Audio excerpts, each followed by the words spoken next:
Tensions continue to rise in the Korean Peninsula with fears of more tests from North Korea. Leaders of the U.S. and China have discussed in North Korea with minor headway on the crisis.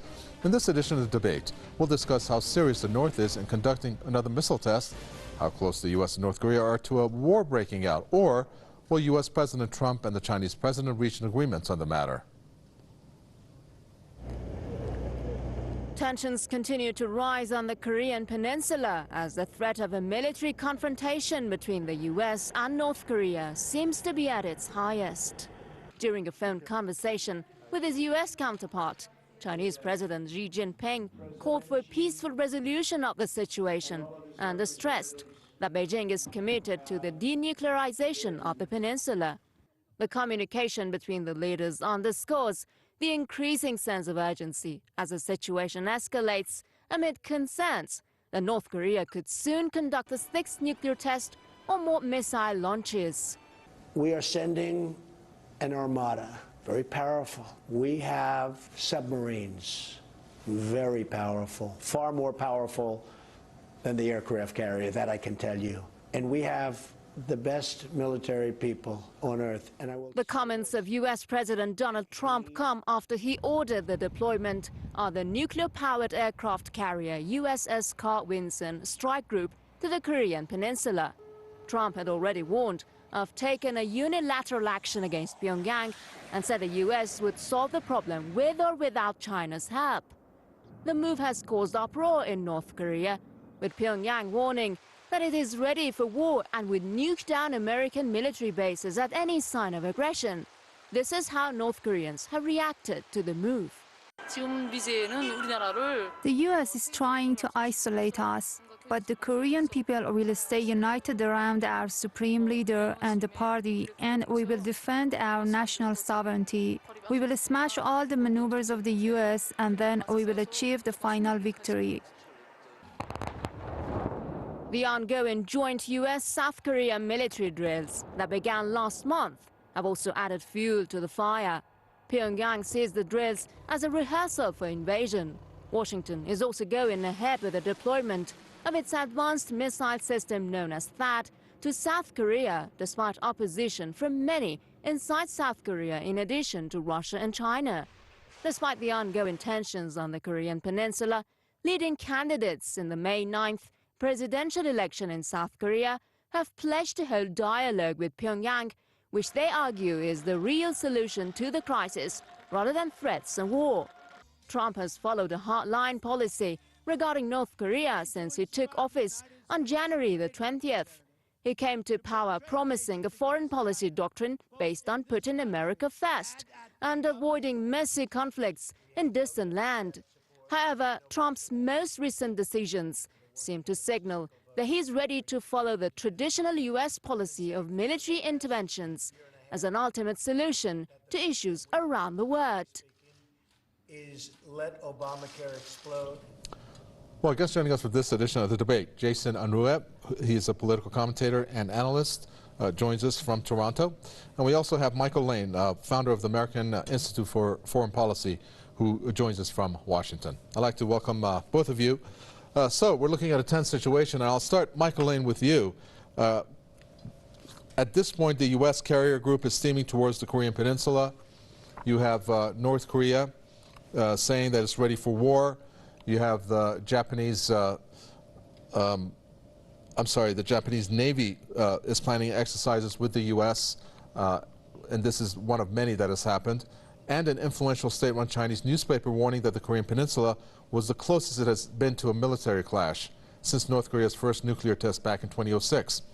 This all sounds like there's going to be war, or is there not going to be one?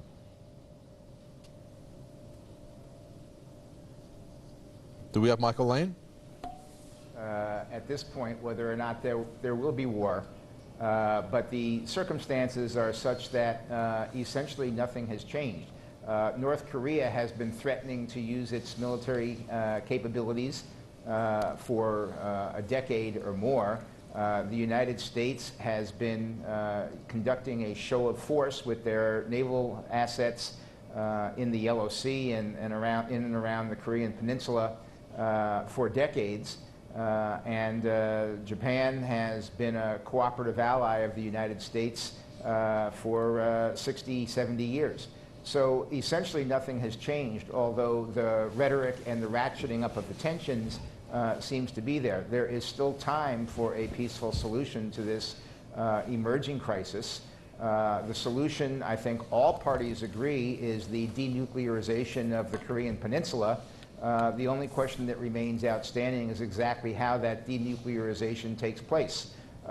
China, of course, President Xi had a good phone conversation with President Trump just a couple hours ago. Both sides indicate that they are committed to a peaceful resolution of the crisis. But this is really up to North Korea as to how this gets resolved. Because if they continue to take provocative and belligerent steps in terms of testing nuclear capabilities and testing intercontinental ballistic missiles, this crosses a line that the rest of the world can't accept. Well, maybe we should lay out, Jason Unruhe, whether this has reached now at the most that it can in terms of the repeated tests by North Korea. Because at this point, North Korea has warned that it could soon conduct a sixth missile test. Do you think that, first of all, the chances of that, and is that going to be what's going to trigger some kind of military action, and what would that look like? Well, I think it's very likely that the DPRK will carry out another nuclear test. That is their one assurance against invasion by the United States. The point of developing the nuclear technology has always been to provide a great deterrent, that if the DPRK were to be invaded, they know militarily they cannot win, but they will make the price of invading them so high that it will not be worth the effort. And as they continue to build greater U.S. and Japanese forces inside the region, aiming the guns of imperialism at the country, the DPRK is only incentivized to create even more nuclear weapons, even more powerful weapons. But standing up against the greatest power, the military and economic power in the world, is no small feat, and it's certainly necessary. The real question is, since the DPRK has always maintained their right to self-defense and their right to self-determination, and have not stepped outside of their own borders to do so, we have to ask whether or not the United States is really willing to engage in a nuclear war just to try to eliminate a government that doesn't carry out their particular interests. The DPRK has only threatened to retaliate if anything is thrown against them, if a military invasion is carried out. The first strike would have to come from the United States, because the DPRK has been pursuing a path of independence, not conquest, as the United States has. Do you agree with that the first strike has to come from the U.S., Michael Lane? There's a report by this newspaper that says China has a bottom line that it will protect at all costs the security and stability of the Northeast China, and that the Chinese People's Liberation Army will launch attacks to DPRK facilities on its own. This source being the Global Times, and of course that's owned and operated by the Communist Party's People's Daily newspaper. But the U.S. first, or what this periodical has said, China? Well, that's of course the $64 million question. The Global Times, as I understand it, although it's owned by the Chinese Communist Party, it doesn't always speak for the party, and therefore cannot be read per se as a prediction as to what Chinese policy is going to be at the highest levels. Nonetheless, the fact that they raise it and discuss it is a very interesting phenomenon given the environment that we're in now. I think that there is, the question is first strike of conventional materials, and then the second thing is first strike of nuclear materials. I doubt very much that anyone would use a first strike of nuclear weapons against the government of North Korea. That's not necessary, one wouldn't think, to accomplish the mission of taking out the the existing regime and having it replaced with something a little bit more stable, a little bit less belligerent. But as Jason mentioned, the retaliatory capabilities of North Korea are such that they could make a not comprehensive first strike a very huge price to pay, as if they got one or two nuclear devices up in the air and flying towards their targets. It would be an absolute disaster. So I think that really what we're looking at is some sort of clandestine activity, ultimately as a weapon of first choice, where there would not be an all-out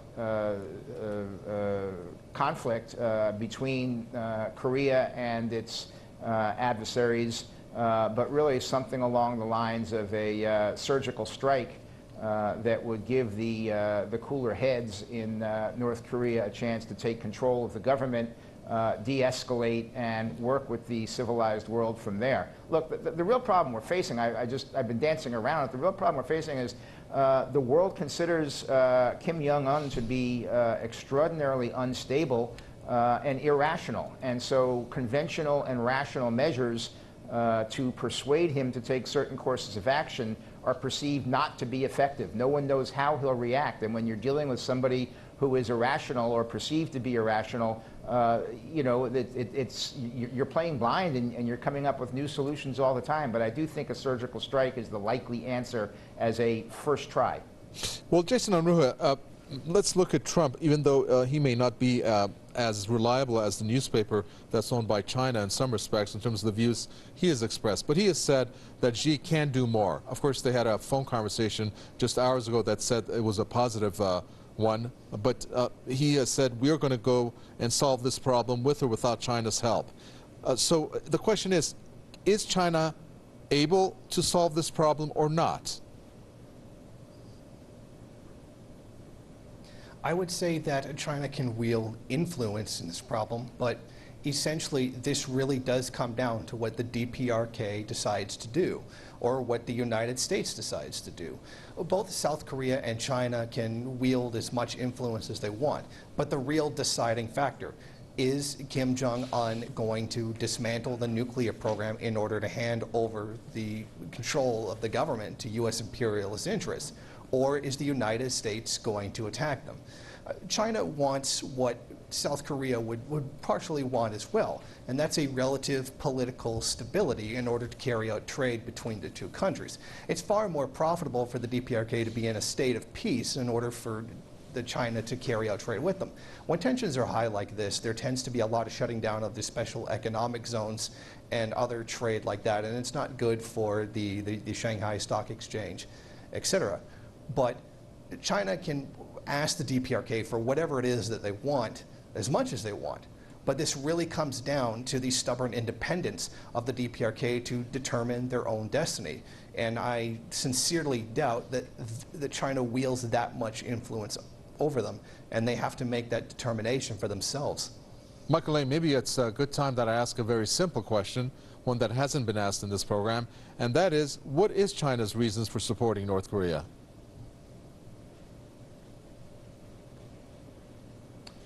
Well, North Korea has been a client state of China for a long time. Everybody wants to expand their spheres of influence. North Korea was the odd guy out. China had the chance to do it, and their relationship has built. It creates an opportunity for North Korea to be a thorn in the side of the United States and other countries around, Japan, etc. So in general, as long as North Korea behaves as a rational thorn in the side of China's adversaries, then it was good. But when North Korea crosses over into the completely unpredictable and uncontrollable and irrational behavior zone that it appears to be in now, even China needs to worry. Now, if I can answer a little bit of the question you just asked, Jason, you know, they have, I don't think China can control completely North Korea. They've sort of created a monster that goes beyond their ability to steer it at this point. But the three things they have are coal, oil, and the banks.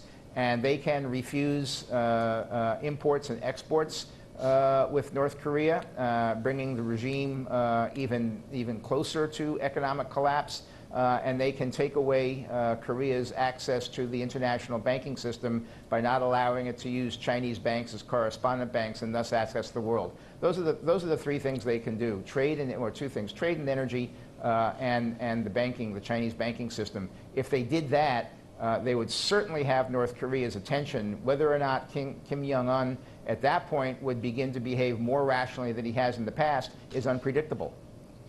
Well, Jason Unruhe, one thing that I'm looking at, that again, it's somewhat talking about the military aspect of this debate, and that is the fact that the commander of the U.S. forces in South Korea did not come to Washington for congressional hearings this month. And that is said that obviously there's the hazardous situation that exists in the peninsula. And some say that's a sign that there will be a military confrontation of one kind or another. But then there's the other side of the coin that says if there was going to be one, with all the U.S. Personnel that's stationed in South Korea, that the U.S. would have definitely sent out a warning. Again, I'm sorry to come in again from the military aspect of this, but we're trying to figure out whether there's going to be a military showdown happening or not. Do you think those two, with those two pieces of fact, what is your analysis, again, on the military confrontation theme here? Well, I don't think that it's tremendously a big deal that he didn't show up for the meeting. In the end, he really does answer to the president. He answers to his higher-ups, his superior officers. I'm certain that if he had been there, he could give more relevant, detailed information. But in the end, he answers to someone higher up. So I don't think it's all terribly that significant or even really says much of anything. For all we know, the guy could be really busy and just didn't have time to be able to attend a hearing like that. So I don't really think it's relevant within the way you described it. The weight that Trump has given the deals with Xi Jinping, Michael Lane, obviously could be a lot. He has accused China on a whole variety of economic issues, but he has said that China will get a much better trade deal with the United States if Beijing helps disarm North Korea. I mean, what type of concessions can we be talking about in order for China to be able to wield that kind of influence on North Korea? What would China get in return? Well, the two big economic issues that President Trump has with China are, number one, the allegations of currency manipulation, and number two, the tremendous trade deficit that the United States runs with China.